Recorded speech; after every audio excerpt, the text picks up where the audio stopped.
안녕하세요. 사연 읽어주는 남예입니다. 오늘도 와주셔서 감사합니다. 구독과 좋아요 부탁드리며 오늘의 사연 바로 시작하겠습니다.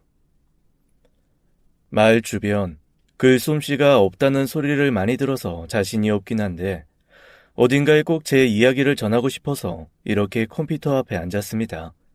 우편으로 보내려다가 필체가 워낙 좋지 않아서 손으로 쓰다가 포기했거든요. 일단 저는 50대 남성입니다.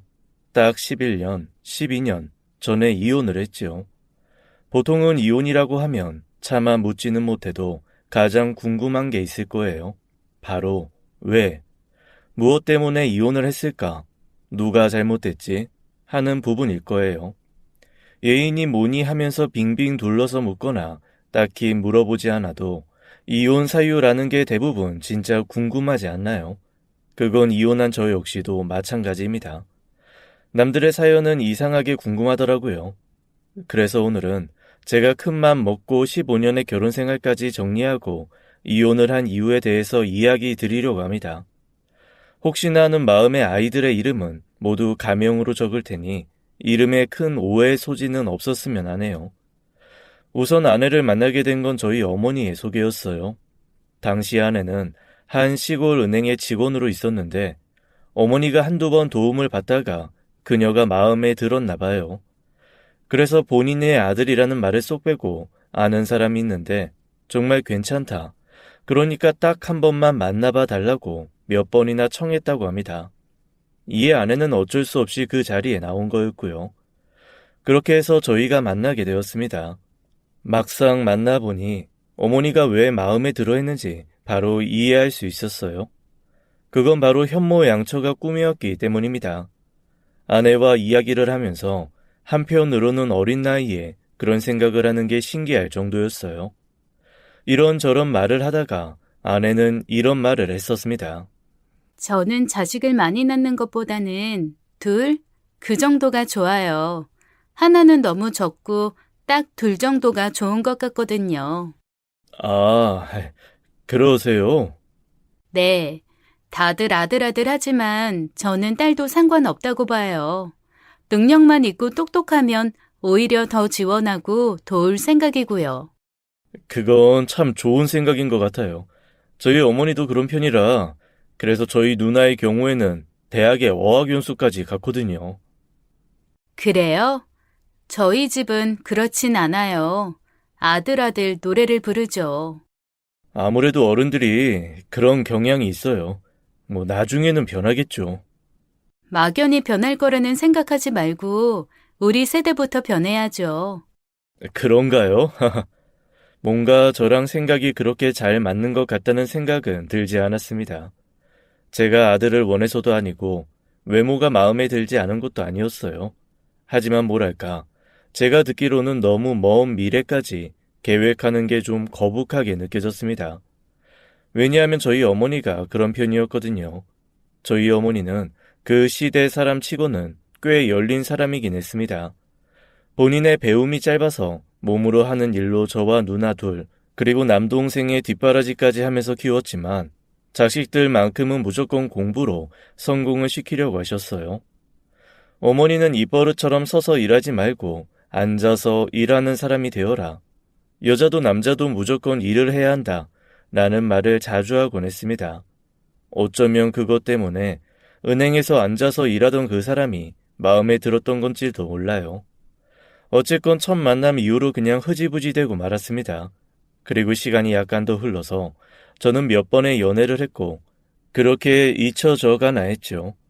그런데 다시 우연히 당시 저희 회사 근처에 있던 은행에서 그 사람을 다시 만나게 된 거였어요. 솔직히 그때는 좀 신기하기도 하고 뭔가 운명 그런 걸 느꼈던 것 같습니다. 더구나 그때 당시에 반복되는 만남과 헤어짐에 심신이 많이 지쳐있기도 했거든요. 그렇게 우리는 결혼까지 하게 되었습니다. 아내는 결혼 후에도 늘 활력이 넘쳤어요. 자신의 일에 대한 자부심도 있었고 인생의 계획도 있었습니다. 그런데 아내를 보면서 이전에 느꼈던 거북함은 사라졌고 저도 뭔가 제2의 인생의 서막이 오르는 것 같은 느낌을 받았던 것 같아요. 당당하고 계획적이며 자신의 목표를 정확하게 아는 사람 곁에 있다는 게 좋았습니다. 그리고 그런 사람 곁에 있으니 저 역시도 이전보다 훨씬 계획적으로 살기 시작했고요. 아내의 계획에는 내 집 마련이 가장 1순위에 올라 있었습니다. 그것 때문에 저는 이전에 샀던 자동차를 처분해야 했어요. 집을 사기 위해서 저나 아내나 꽤 많은 노력을 했습니다. 다행히 오기 전부터 모아왔던 돈이 있었고 아내 역시 마찬가지여서 저희 둘은 결혼 2년 만에 약간의 빚을 져서 내 집 마련에 성공하게 되었네요. 그 일은 제 자신에게도 대단한 업적처럼 느껴졌습니다. 뭐 다른 사람들에게는 별거 아닐 수 있겠지만 제게는 목표에 도달한 첫 성공이었거든요. 인생에서 뭔가를 이뤄본 적이 없는 저였습니다. 저는 원래 마술을 하고 싶었는데 부모님의 반대로 무산되었어요. 또한 대학 역시 제가 원하던 곳에서 떨어져서 다른 곳에 다녔으며 취업 역시도 제가 원하는 곳이 아니었습니다. 그저 할 수 있는 거, 가능한 곳, 상황을 봐서 몇 년 후에 이런 식으로 흐지부지한 제 인생 계획은 늘 결말도 나지 않고 열려 있었어요. 그런데 결혼 후 아내가 계획한 것들이 창착 이루어지는 걸 본 거죠. 그래서 그때부터 아내와 함께라면 뭐든 할 수 있겠다 하는 확신과 믿음이 생기기 시작했던 것 같아요. 그리고 저희의 두 번째 계획은 아이였습니다. 심지어 그것도 정확하게 이루어졌어요. 첫째가 딸 윤지였고 둘째가 아들 윤우였습니다. 둘은 딱 1년 차이였는데 그것마저도 다 아내의 계획에 따라 낳은 거였어요.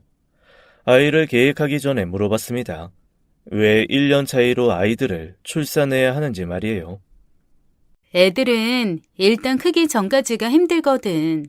그건 한 살이라도 젊을 때 하는 게 좋으니까. 그것도 지금처럼 우리 둘 다 여유가 있어야 하고. 그런 것도 체크해서 계획을 짜는 거야? 아니, 나이나 상황? 당연하지. 아이를 낳고 나서 내 집 마련할 수 있을 것 같아? 아니야. 내 집 마련이 우선이고 그 다음이 아이를 낳는 거지. 그리고 그렇게 아이를 낳고 나나 당신은 모두 일을 해야 돼. 그 다음부터가 진짜 중요하니까. 그 다음? 뭐 유치원 가고 그런 거 말이야? 애들이 유치원 갈 때부터는 정신없이 바빠질 거야. 우리도 아이들도. 오히려 좀 할만하지 않을까? 그때는 말도 들을 나이니까. 교육을 해야지. 교육. 아이들을 위해서 돈을 아끼지 말아야 돼. 어릴 때는 언어 학습 능력이 엄청나니까 특히 중요한 시기거든. 언어? 외국어라도 가르치려고? 당신도 알지? 난 오빠한테 치여서 제대로 교육도 못 받았고 결국 취업반으로 빠져서 은행 직원 된 거 말이야. 난 차별 안 해. 내 딸이고 아들이고 모두 공평한 기회를 줄 거야. 그게 맞지 않아? 애들을 공평하게 키우는 건 옳다고 생각해. 내가 당신이랑 결혼한 것도 그게 가장 커. 당신 어머니가 그런 면에서는 굉장히 열린 사람이라고 생각하니까. 만약 나도 시어머니 같은 엄마가 있었으면 지금보다 훨씬 성공했을 거라고. 와, 시어머니를 칭찬하는 거야? 우리 엄마 엄청 좋아하나 봐. 좋아하진 않아. 뭐? 당신 우리 엄마 굉장히 따르잖아. 좋아하는 게 아니라 존경하는 거야. 아내는 정말이지 너무 완벽했습니다. 집안일은 물론이고 일도 잘했고 저희 부모님에게도 굉장히 잘했어요. 이따금 아내의 방대한 계획을 듣고 보면 절로 몸이 움츠려들긴 했지만 그 역시도 크게 무리하는 선에서 하는 게 아니었기에 걱정이 되진 않았죠. 그런데 아이들이 4살, 5살 되던 그 해부터 지옥이 시작되었어요. 그 당시 아내와 저 둘 다 맞벌이를 하고 있었는데 돌연 아이들이 유치원에 들어가자 일까지 그만뒀습니다. 그리고 정말로 아이들 교육에 목을 매더군요. 당연히 그간 벌어놨던 돈이 있어서 초반 몇 년은 무리 없었지만 학교에 입학할 나이가 되었을 때는 감당이 되지 않았습니다. 일단 영어, 수학, 가외를 5살부터 하기 시작했고 그 외에 악기를 하나씩 배웠으며 운동까지 시켰어요. 아무래도 작아서 자기 몸도 제대로 가누지 못하는 애들에게 아내의 교육은 너무나 버거워 보였습니다. 근데 이렇게 보면 아내가 과한 자식 교육을 해서 이혼을 한 거라고 오해를 하실 것 같은데 그건 아니었어요. 결혼하기 직전부터 늘 교육을 그렇게 하겠다고 말했던 아내를 믿었고 아내의 계획이 이제까지 틀어지는 걸 본 적이 없었던 저는 오히려 믿고 기다리기만 했기 때문입니다. 그저 좀 버거웠을 뿐이었어요. 특히나 1년에 한 번씩 한 달 정도를 외국에 머물렀는데 그때는 정말 엄청난 돈이 들어가야 해서 저는 못 먹고 못 입을 정도로 허리가 휘었습니다. 그런데 초등학교에 입학하기 바로 전 아이들이 6살, 7살 때 아내는 1년 정도를 어학연수를 가고 싶다고 하더군요. 그 정도는 좀 무리일 것 같아. 아무래도 우리 모은 돈도 거의 다 떨어져 가고 나 혼자 버는 것에 한계라는 게 있잖아. 그러니까. 포기하라고? 애들 영어 하는 거 봤어? 봤지. 너무 잘하는데. 지금밖엔 기회가 없어. 당신이나 나나 지금 와서 영어 10년 공부해도 절대로 애들 1년 한 거 따라잡을 수 없어. 그만큼 이 시기가 너무 중요하고 놓칠 수 없다는 거야. 이제야 귀도 입도 트였는데 아깝지도 않아? 딱 1년. 에이, 나도 해주고 싶지. 알잖아. 근데 우리 사정 뻔한데. 집을 담보로 대출받는 건 어때? 돌아와서는 나도 일할게, 어? 이미 저번에 대출 받은 것도 있어. 그럼 내가 시어머니한테 부탁 좀 할게. 그건 해도 되는 거지? 뭐? 아이, 엄마? 시어머니는 그러라고 하실걸? 내가 정말 좋게 이야기해볼 거야. 알았지? 그러니까 당신은 모르는 척하고 그냥 가만히 있어. 그게 애들 돕는 거야. 아이, 당신. 아이, 우리 엄마가 날 어떻게 보겠어. 평소에도 그렇게 좋게 보진 않잖아. 그냥 눈 한 번만 감아라, 어? 자식들을 위해서 아빠가 그것도 못해? 내가 부탁할 거라고, 내가. 결국에 아내는 그렇게 저희 어머니에게 사정을 해서 아이들과 어학 연수까지 떠났습니다. 자식 교육에 열성적이었던 저희 어머니는 두 번 묻지도 않고 허락을 해주셨다고 들었어요. 솔직히 그 1년은 포기하고 싶을 만큼 많이 힘들고 지쳤습니다. 커가는 아이들을 볼 수 없고 아내와는 연락이 거의 닿지 않았어요. 그런데 매달 월급으로 들어오는 돈은 손가락 사이에 모래처럼 빠져나갔고 편안하게 친구들과 어울리지도 못하는 가난한 생활만 했습니다. 어떨 때는 이것저것 요금을 납부하고 남은 돈이 38,000원인 적도 있었죠. 그럼에도 제가 저희 가족들, 누나나 어머니에게 도움을 요청하지 않은 이유는 딱 하나였어요. 사이가 좋지 않았기 때문입니다. 앞서 말한 것처럼 어머니는 교육에 열성적인 분이었고 저는 계획을 제대로 실행하지 못하는 부족한 아들이었어요. 때문에 늘 어머니는 저를 인생의 패배자쯤으로 여기곤 했습니다. 저만 보면 못마땅한 표정으로 혀를 끌끌 차시곤 했어요. 그리고 저의 누나 역시도 어딘가 모자란 멍청이로 저를 대했습니다. 제게 그나마 감각이 무딘 편이라 별 신경 쓰지 않고 살긴 했지만 자라면서 어렵거나 힘든 일이 있으면 선뜻 손을 내밀지 못하는 그런 관계가 된 것은 어쩔 수 없었습니다. 그렇다고 제가 어머니와 아예 척을 진 것은 아니었어요. 늘 선물이며 용돈이며 챙겨드리고 잘해드리려고 노력하긴 했어요. 하지만 그럴 때마다 매번 좋은 소리를 듣지 못했죠. 그래서인지 아내와 어머니는 꽤 잘 맞았습니다. 어머니는 아들 복은 없어도 며느리 복은 있다 라는 말을 자주 하셨을 정도로 아내를 신뢰했습니다. 그리고 저는 그 사이에서 조금이라도 트집을 잡히지 않기 위해서 발버둥을 쳤던 거였고요. 그렇게 1년하고 몇 개월을 더 있다가 아내와 아이들은 한국으로 들어왔습니다. 고생이 모두 끝났다 싶었는데 시작에 불과했다는 건 얼마 지나지 않고 알게 되었네요. 그때부터는 아내도 일을 다시 시작했고 저도 밤낮 없이 일을 해야 했습니다. 이따금 이게 결혼인가 하고 심란해질 때도 있었지만 그래도 아내도 함께 하기에 이전보다는 부담이 덜하긴 했어요. 문제는 아이들과 거리가 멀어지는 느낌이었습니다. 늘 여기저기 학원을 전전해야 했기에 아이들은 저보다 더 늦을 때도 있었어요. 아내도 퇴근 후에 아이들을 데리고 이동시키느라 저녁을 함께 먹는 것도 힘들었죠. 이런 부분을 아내에게 이야기해보기도 했어요. 당신 계획은 충분히 알 것 같은데 애들이 힘들어하잖아. 어느 정도로 해야지. 이 정도면 우리도 할 만큼 했고. 할 만큼? 그건 아니지. 그런 말이 오히려 애들한테 안 좋아. 그리고 조금만 기다려봐. 이제 선택과 집중을 할 거니까. 선택과 집중? 내가 애들을 여러 가지 교육시킨 건 다 이유가 있어서야. 내가 단순히 나 못 배웠다고 그러는 것 같아? 애들을 데리러 만족하려고? 아니야. 난 애들한테 일종의 기회를 주는 거라고. 그래. 기회라. 그러니까 조금만 참아. 이제 한결 수월해질 거야. 그런 거야? 솔직히 우리 노후도 생각해야 되고 이 정도면 나도 충분한 기회 줬다고 생각했었어. 당신은 그 몇 년을 더 못 참고 나한테 무리니 뭐니 해도 난 이미 계산한 거라고. 그때 아내의 말을 듣고 저 혼자 착각을 했던 걸지도 모릅니다. 그 기회라는 것이 그런 건 줄 알았어요.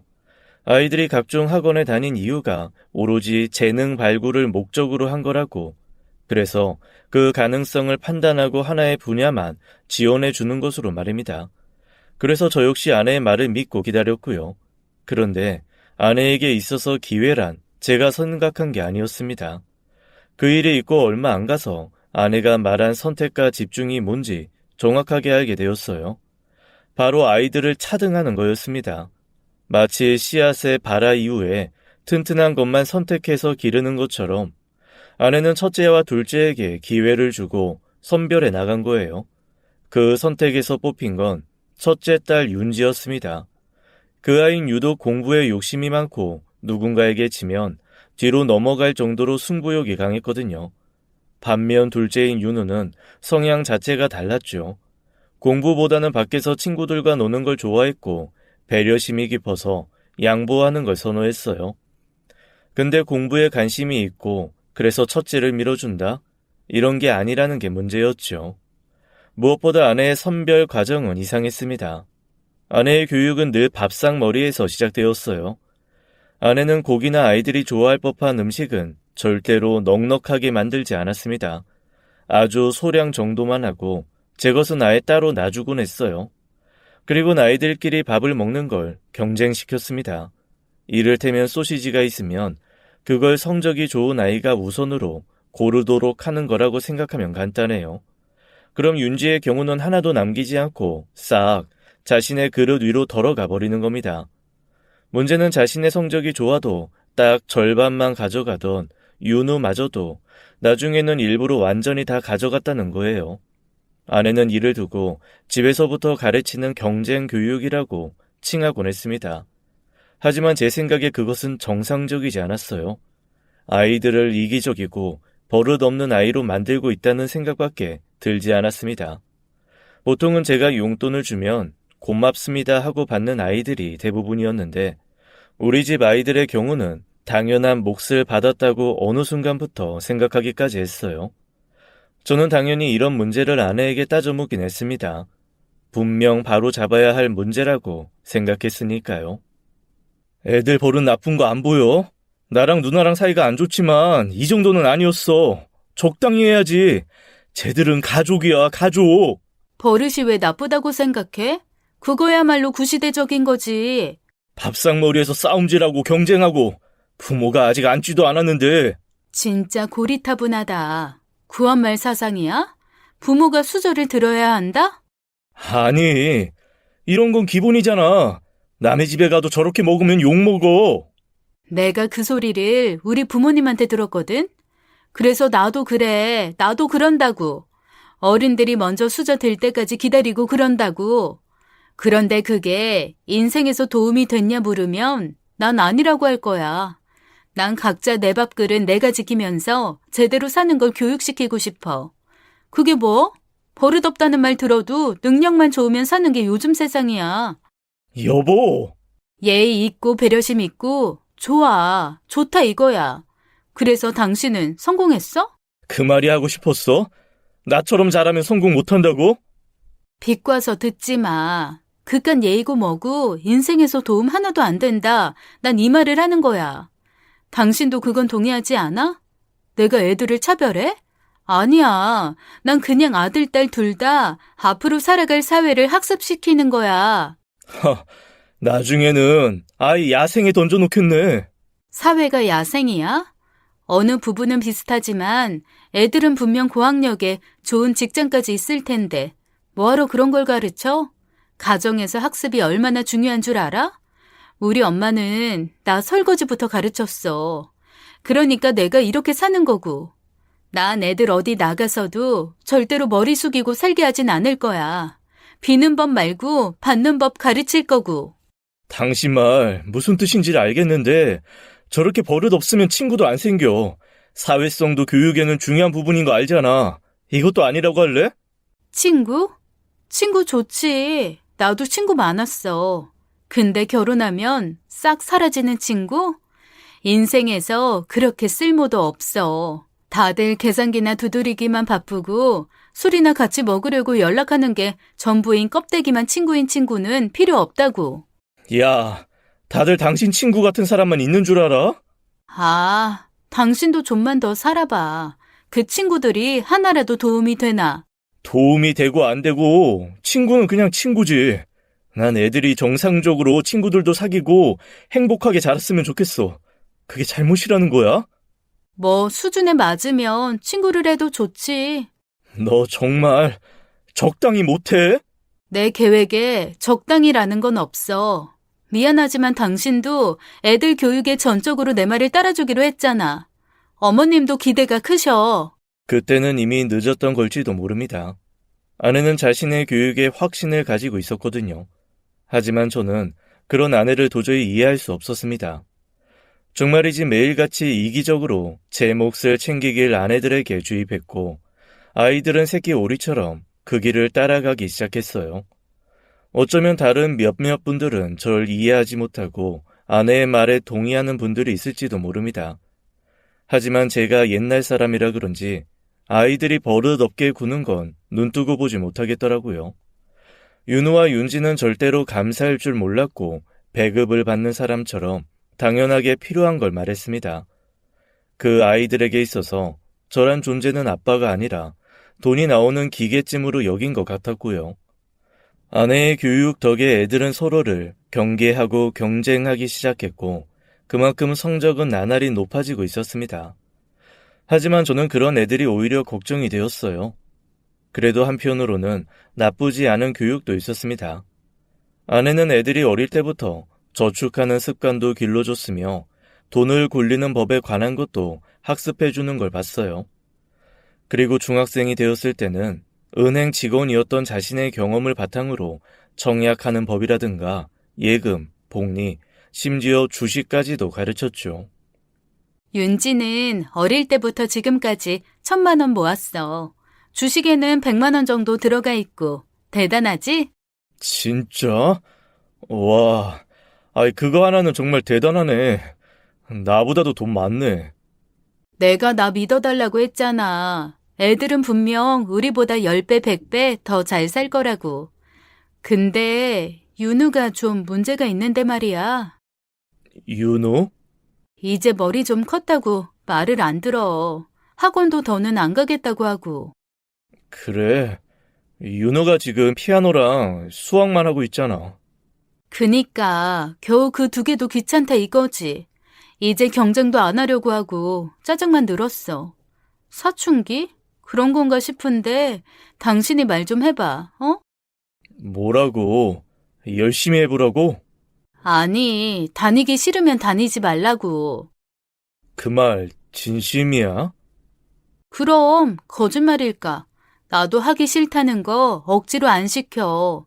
이제 걔도 중학생인데 자기가 어련히 알아서 할까? 그치?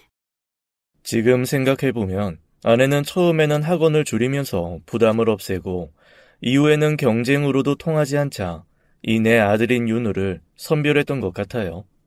그렇게 윤우가 학원을 다니지 않게 된 만큼 모든 혜택은 윤지에게로 향했습니다. 처음에 아들은 무척이나 그 상황을 반가워했지만 아내의 관심은 온통 윤지에게 있었어요. 그래서 아들은 더 엇나가고 삐뚤어지기 시작했습니다. 방문을 잠그고 나오지 않는 경우도 있었고 툭하면 욕을 하고 소리를 지르기도 했거든요. 저는 그럴 때마다 아들을 혼내기도 하고 다독이기도 했는데 아내는 그런 아들을 아예 투명 인간 취급하기 시작했습니다. 이에 제가 나서서 아내에게 아들한테 관심을 주라고 말했어요. 내가? 내 계획 못 들었어? 기회는 공평하게 주되 언젠가는 선택과 집중을 할 거라고. 난 분명히 기회를 줬어. 배울 수 있고 누릴 수 있는 모든 걸 해줬다고. 당신도 나도 노력해왔잖아. 근데 그걸 발로 걷어찬 건 저 녀석이지. 내가 아니야. 알았어? 저 녀석? 야, 무슨 남 이야기 하듯이 아들한테 저 녀석? 시비 걸지 마. 저건 도태된 거야. 어차피 저렇게 자랄 애였다고. 우리 오빠도 그랬어. 모든 기회 다 가졌지만 결국 저렇게 엇나갔지. 난 기회가 없었고 욕심도 경쟁심도 있었지만 아무것도 못 가진 거고. 윤우 당신 아들이야. 기회니 선택이니 우리 아들이라고. 참 웃기지 않아? 해준 것도 없는 부모도 부모 대접 바라는데 우린 다 해줬는데 왜 더 달라고 하는 게 자식이 되어야 해? 이 정도로 가르쳤으면 뭔가 돌아와야지. 난 부모 자식 인연? 그렇게 깊다고 생각하지 않아. 내가 싫으면 어디든 가도 상관없어. 진짜 미쳤구나. 정말 미친 거야. 설마 애한테 그런 소리를 했어? 그래, 했다. 더 키워봐야 손만 가는 애들은 선별하는 게 맞거든. 그때 아내와 이혼 직전까지 싸움을 했습니다. 그런데 저희가 싸우는 와중에도 딸 윤지는 시끄럽다면서 소리를 꽥꽥 질렀어요. 부모가 싸우고 있는데 거슬린다, 역겹다는 소리와 함께 자신의 공부에 방해가 된다고 했죠. 그걸 보고 알았습니다. 아내의 교육은 잘못되었다는 걸 말이에요. 그래서 그때 저는 이혼을 결심했습니다. 더 이상 결혼이 행복하지 않았거든요. 물론 꽤 긴 시간 결혼 생활을 유지했기에 한 번에 끊어내는 건 힘들었습니다. 몇 달을 버텼고 또 이혼 이야기가 나왔고 또 견디다가 결국 지쳐서 떨어져 나간 거에 가까웠어요. 아내와 저는 딱 재산을 반으로 갈랐습니다. 사실 아이들의 양육권 문제로 고민이 되긴 했지만 윤지는 무조건 엄마랑 살겠다고 했고 아내는 윤우를 키우고 싶지 않다고 포기했어요. 이런 결정이 아마도 아들한테는 큰 상처가 되었을 것 같습니다. 이러니 저러니 해도 저보다 아내와 함께 살고 싶었던 마음이 있었던 것 같아요. 그런데 단칼에 아내는 자신의 능력으로 제대로 책임지고 키울 수 있는 사람은 딱 하나뿐이라고 못 박았고 아들은 이에 울음까지 터뜨렸습니다. 이혼 후에 아들도 많이 힘들었겠지만 저 역시 마찬가지였어요. 비록 다 큰 아들이긴 했어도 상처를 받은 사춘기의 아이였기 때문이었어요. 거기다가 그간의 아내의 교육 때문에 기본적인 예의도 없었고 버릇도 굉장히 나빴습니다. 예를 들어 제게 용돈을 요구해서 원하는 금액을 주지 않으면 지갑에 손을 대는 수준이었거든요. 학교에서 친구를 때리기도 했고 내키면 다른 애들의 돈을 빌려달라고 한뒤에 갚지 않기도 했습니다. 그래서 이혼 후에는 아들 뒤만 졸졸 쫓아다니면서 사고를 수습하고 제대로 버릇을 고치기 위해 매를 들기도 했어요. 하지만 아이는 계속 엇나갔고 그러다가 저는 아이 앞에서 무릎까지 꿇고 빌어야 했습니다. 제발 정신 좀 차려달라고, 아빠를 한 번만 봐주면 안 되겠냐고 말이에요. 그런 제 모습을 보면서도 제 분에 이기지 못해서 집을 나가버리는 게 아들이 중학교 3학년 때였습니다. 그 뒤에 아들을 찾는 곳은 이상한 가출 청소년들이 모여있던 곳이었어요. 그곳에서 아들은 꽤 험한 일을 겪었는지 꼴이 말이 아니었습니다. 급하게 병원에 입원시켰는데 다친 얼굴도 얼굴이지만 쇄골, 갈비뼈는 세 곳에 금이 갔다고 하더군요. 저는 그날 병원에서 한참을 잠든 아들 곁에서 울었습니다. 그런데 아들이 잠이 들지 않았던 건지 울고 있던 제 손을 잡고는 말하더군요. 아빠, 미안해. 내가 미안해. 하고 말입니다. 그곳에서 뭘 겪었는지 더 이상의 설명도 어떤 일이 있었는지도 제게 말하진 않았지만 아들은 그 이후로 달라지기 시작했어요. 다시 학교를 나가기 시작했고, 제게 학원을 다니고 싶다고 하고는 뒤처진 공부도 시작했습니다. 다행이라고 해야 할지, 이전에 아내가 워낙 뭔가를 많이 시킨 탓에 따라잡는 게 어렵진 않았던 모양이었어요. 저도 조금씩 성적이 오르고 있는 아들이 대견하기도 해서 저는 이전보다 더 열심히 일했고 매일 저녁에 맛있는 걸 사들고 오는 재미로 퇴근을 했습니다. 그런데 초반에는 아들은 허겁지겁 음식을 먹었을 정도로 이전에 있던 습관을 쉽게 고치지 못했어요. 식탁에서 늘 했던 경쟁으로 인해서 먹는 속도가 남들에 비해서 굉장히 빠르기도 했고 계속 맛있는 걸 빼앗기기만 해서 그런가 보기 좋지 않은 식탐도 있었기 때문입니다.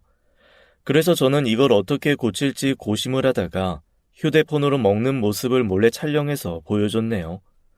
아들은 처음으로 자신이 먹는 모습을 인지했고 그 모습이 남들에게 어떤 식으로 보일지 알게 되었습니다. 그렇게 문제를 인식하긴 했지만 쉽게 습관이 고쳐지지 않아서 아들은 한참을 고민하다가 어느 날부터 거울을 앞에 두고 음식을 먹기 시작하더군요. 그렇게 딱 반년 만에 아들은 음식을 먹는 걸 다시 배우게 되었습니다. 천천히 먹고 남들에게 양보도 하고 주변을 둘러보는 여유까지 생긴 거였어요. 그 덕에 늘 달고 살던 변비와 소화 불량도 고쳐졌죠. 이런 변화도 기뻤지만 무엇보다 좋았던 건 아들이 웃는 거였네요. 저를 보면서 TV를 보면서 밥을 먹으면서 웃는다는 거 그게 가장 좋았습니다. 이혼 후 변화가 또 있었다면 돈이 모인다는 거였어요. 이전에는 아내의 계획하에 모은 돈은 모두 아이들의 공부를 위해서 쓰였다고 해도 과언이 아니었습니다. 돈이 좀 모였다가 싶으면 또 나가고 돈을 꽁꽁 감췄다가도 또 무슨 일이 터지곤 했으니까요. 그런데 그 당시 아들이 고등학교에 들어가면서 종합학원을 하나 독서실에 다니고 있는데도 월급은 남았습니다. 아무래도 아내는 아이들의 경쟁과 학업 능률을 위해서 용돈이나 가지고 싶은 것들을 사주는 또 다른 지출을 했기 때문일 거예요. 하지만 저는 일정한 용돈 이외에는 주지 않았고 그나마 성적 위주가 아니라 집안일에 대한 기여도나 나쁜 습관을 고치면 용돈을 더 올려주는 방식으로 아이를 가르쳤습니다. 솔직히 교육 부분에 대해서는 제가 아는 바가 없었고 제가 어린 시절에 하기 싫은 걸 억지로 했던 게 그다지 좋지 않았다는 것 정도만 기억하고 있었어요. 그래서 아들이 학원을 쉬고 싶다고 하면 언제든지 그만두게 했던 게 전부였습니다. 또한 친구들과 많은 시간을 보내는 것, 대외적으로 활동을 하는 것, 지원해주는 정도만 했네요. 제가 한 건 그게 전부였습니다. 많은 대화, 그리고 더 깊게 생각하게 하는 것에 초점을 줬으니까요. 한 가지. 아내가 가르친 저금에 관한 부분은 저 역시도 배우면서 가르쳐 줬었습니다. 확실히 그거 하나는 괜찮다고 생각했던 방식이었으니까 말이에요. 그리고 여기서 더 나아가 도박이나 중독에 관한 부분도 TV 프로그램을 시청하면서 혼자 생각할 시간을 많이 주었죠. 어쩌면 어설프기 짝이 없는 아빠만의 교육이었지만 제가 인생을 살아가면서 배워둘 걸 하고 후회했던 부분을 가르쳤던 것 같아요. 단순히 안 된다, 하지 마라가 아니라 제가 겪어왔던 과거를 통해서 무엇이 잘못이었는지, 왜 실패를 했는지 아들에게 들려주는 방식이었습니다. 그렇게 시간이 흘러 아이는 수능을 보게 되었고 그날은 제가 수험장 앞을 지켰네요. 어머니들 사이에 툭 튀는 모습이긴 했지만 간절하게 기도했죠. 하지만 아들이 반드시 잘 볼 거라고 후회 없이 잘 치를 거라 믿었어요. 욕심이나 경쟁이 아니라도 충분히 아들의 머리는 좋았기 때문입니다. 생각보다 잘 봤다는 아들의 기쁜 얼굴을 보고 저는 붉어진 눈시울을 감췄어요. 그리고 용돈을 지갑에서 다 털어 쥐어주고 친구들과 실컷 놀라고 보냈습니다. 그런데 윤우가 3시간도 되지 않아서 집으로 왔더군요. 너 왜 이렇게 일찍 들어왔어? 친구들이랑 밤새 놀 거라며? 친구들이랑 만났는데 어디서 났는지 술을 사왔더라고. 술? 아직 이르긴 하지만 다들 마시긴 하지. 난 그것만은 아빠한테 배우고 싶었거든. 술을? 그게 예의라고 했잖아. 술은 어른한테 배워야 한다고. 그때 정말 가슴 속에서 파도가 치는 느낌이었습니다. 이제 정말 다 컸구나 싶었고, 제대로 컸으니 내가 그렇게 나쁜 아빠는 아니었다는 안도감도 들었네요. 그래서 그날 제가 직접 술을 사와서 아들에게 주도를 가르쳐 주었습니다. 주량을 알고 절제하는 것을 가장 우선순위에 뒀어요. 제가 아버지에게 배운 그대로였죠. 아들과 그날 이런저런 이야기를 많이 했어요. 아내와 이혼했을 때의 제 감정, 그리고 윤우 역시 제 엄마가 자신을 버렸을 때 느낀 감정을 솔직하게 털어놓았습니다. 적어도 그때만큼은 부자 관계가 아니라 남자 대 남자로 서로의 고민을 들어주고 말하는 시간이었던 것 같아요. 그런데 아들이 갑자기 윤지 이야기를 했습니다. 윤지?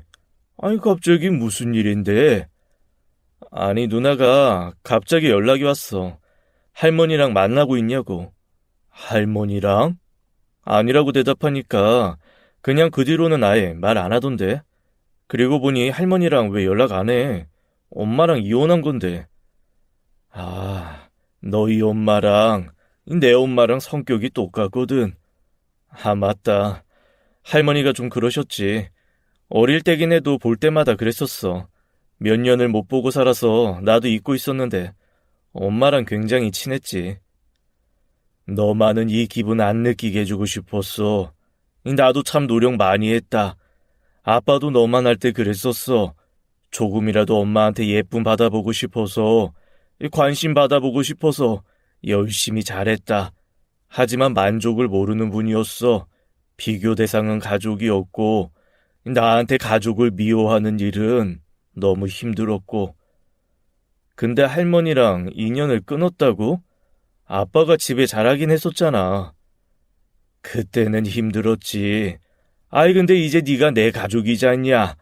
널 위해서 라고 말하는 거 아니야. 이제 인정을 한 거지. 아무리 잘해도 소용없다는 걸. 그리고 난 너한테도 나 같은 생활을 물려주고 싶지 않았고 나도 그러면서 너한테는 나처럼 살지 말라는 말도 하기 싫었어. 그건 불공평하니까. 그건 잘했어. 처음에 나 아빠 원망 많이 했지만 나도 사실 알았어. 뭘 알았다는 거야? 아빠 잘못이 아니라는 거지. 그리고 내 잘못도 아니고. 와, 아유 우리 아들 다 컸다. 이제 장가 가도 되겠네. 안 돼. 나 성공할 거거든. 아주 늦게 갈 거야. 뭐? 아이 그런 거 부담 가지지 말라니까. 부담 이런 거 아니야. 엄마나 할머니한테 증명하고 싶어. 당신들보다 우리 아빠가 자식 농사 더 잘한다는 거.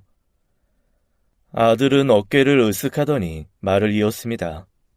그리고 내 인생이기도 하니까 출발선에서 가장 좋은 자리에 있고 싶고.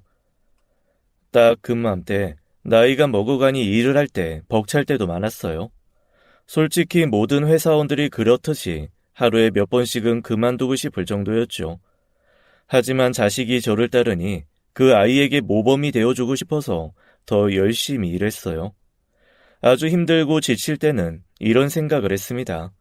1시간만 더 하면 아들 옷 하나 사주고 또 3시간 후에는 신발 정도는 사줄 수 있겠다 하는 생각이었네요. 그걸로 버티다 보니 꽤 좋은 성과도 냈습니다. 아들도 저를 위해 대학 진학 후에도 부지런히 공부를 했고 과외 아르바이트까지 했고요.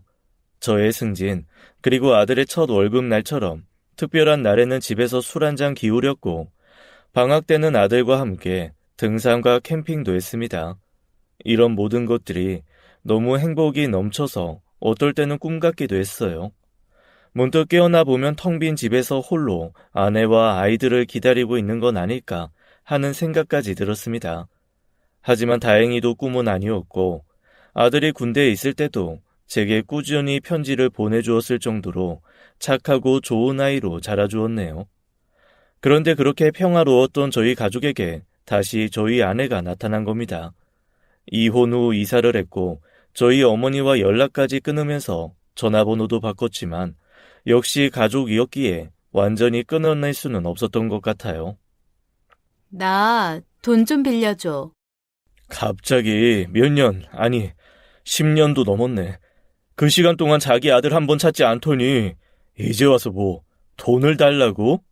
당신 딸을 위해서 그 정도도 못 해줘? 딸? 윤지한테 무슨 일 있어? 당신이야말로 딸한테 연락 한 번 없었잖아. 아니야? 연락을 해도 못 받게 했잖아. 그리고 날 찾지도 않았고. 어쨌든 그게 그거야. 윤우는 날 찾았어? 걔도 안 찾았잖아. 그래서 하고 싶은 말이 뭐야? 우리 윤지 미래를 위해서 투자한다고 생각해. 하, 무슨 투자? 그럼 어머니한테 달라고 해. 안 된다고 하시니까 이리로 온 거잖아. 몰라서 물어? 우리 엄마가 안 된다고 했다고? 왜? 그럴 리가 없을 텐데. 순간 아내의 표정이 급격하게 어두워졌습니다. 솔직하게 말을 하면 나도 생각은 해볼게. 근데 핑계는 안 돼. 윤지, 수능 봐야 돼. 뭐? 수능? 대학교는 다시 보려고 그러는 거야? 걔가 실전에 좀 약해서 그렇게 됐어. 아이, 그럼 대학에 들어가 보지도 못했다는 거야? 그래서 빌려줄 거야 말 거야? 당신, 아직도 애를 학원에 그렇게 보내고 그러는 거야? 애가 하겠다잖아. 가능성도 있고 내가 무슨 교육에 미친 줄 알아? 윤지가 선택받을 만하니까 가르친 거고 이번에는 분명히 잘할 거고. 윤우 소식은 궁금하지도 않아? 왜? 편의점 아르바이트 한다고는 들었어. 걔가 그렇지 뭐. 저는 픽 하고 웃음을 흘렸죠. 누가 그래? 윤지가? 윤우 이제 조금만 있으면 한의사 될 거야. 편의점? 과외 아르바이트만 모를까? 일부러 그렇게 말했나 봐. 뭐? 윤우가? 윤우가? 아내는 계속 중얼거리다가 눈알이 굉장히 빠르게 돌아갔어요. 윤우 좀 만나게 해줘. 뭐? 이제 와서 만나겠다는 거야? 당신처럼 물은 사람이 애 인생을 결정지으면 안 된다는 말을 하는 거야. 결혼도 연애도 그렇고 수준에 맞는 그런 사람을 만나야 하니까. 엄마로서 충분히 만나서 할 수 있는 이야기라고 생각해. 내가 나왔어. 나 윤우 엄마야. 이전부터 윤우 엄마였지. 당신 보니까 알겠다. 윤지도 제대로 못 키웠지. 아니라고 말하지 마. 이제 와서 선택과 집중을 다른 곳에 할 생각도 말고. 윤지를 위해서는 돈을 해줄 수 있었습니다. 여유도 있었고요. 하지만 그 돈이 오로지 아이의 숨통을 막는 데 쓰이는 거라면 누구라도 멈춰야 했습니다. 그런데 아내는 또 저를 찾아왔더군요. 이번에는 아예 집으로 말이에요. 문을 닫으려는 그 틈 사이로 윤우를 미친 듯이 불렀고 마침 집에 있던 윤우가 아내를 마주하고 말았죠. 화를 내거나 할 줄 알았던 윤우의 표정은 잠잠했어요. 그리고 아무렇지도 않게 그 사람과 마주봤습니다. 저는 얼결에 문을 열었고 결국 오랜 시간 못 봤던 둘은 한자리에 앉았어요. 그리고 저는 그간에 있었던 모든 일을 들을 수 있었습니다. 바로 딸 윤지에 관한 내용이었어요. 윤우야, 정말 장하다. 내가 가르친 게 효과가 있었어. 역시 난 틀리지 않았다고. 내 아들 역시 너뿐이야. 엄마 너무 좋아. 내가 자랑스러우세요? 당연하지. 엄마는 믿었어. 그래서 널 포기 안 하려고 강하게 키웠고. 선택과 집중이라고 하셨잖아요. 그래, 이제 제대로 선택할 수 있는 거야. 너야, 엄마는 너라고. 그때 아들은 정말이지 세상 해맑은 미소로 웃어 보였습니다. 순간 가슴이 덜컥 내려앉았어요. 혹시나 아들이 엄마에게 선택을 받고 싶었던 건가 하는 생각이 들었죠. 어린 시절 엄마와 살겠다던 아들의 얼굴이 떠오르며 만감이 교차했습니다. 그렇죠. 근데 어쩌죠? 저는 아빠를 선택했는데요. 뭐? 나야, 나 네 엄마라고. 네가 같이 살고 싶다고 울고. 인정하세요. 엄마의 방식은 틀렸어요. 선택과 집중? 최근에 누나 이야기 들었어요. 또 수능 도전한다고 하더라고요. 할머니는 이미 포기했고 엄마는 서울대 아니면 안 된다고 했고요. 저러다가 누나는 평생 엄마 밑에서 아무것도 못할걸요? 혼자 뭘 할 수 있어요? 일은 해본 적 있어요? 엄마나 누나나 정신 못 차린 것 같네. 너 말버릇이 그게 뭐야? 이런. 엄마가 어린 시절부터 그렇게 가르쳤잖아요. 잘하면 무시해도 되고 깔봐야 한다. 그게 성공이다. 상대한테 이렇게 거만하게 굴어야 한다고요. 격을 보여야 한다. 저는 그 가르침을 지금 보여드리는 건데 오만방자하게. 엄마 병원비 없어서 누나한테 돈도 꾸려고 했다면서요. 근데 그걸 누구보다 잘 배운 누나가 이기적으로 잘 커서 절대로 엄마한테 자기 돈은 못 준다고 했다면서요. 이런. 엄마는 정말 딸이 자랑스러우시겠어요. 선택과 집중의 결과니까.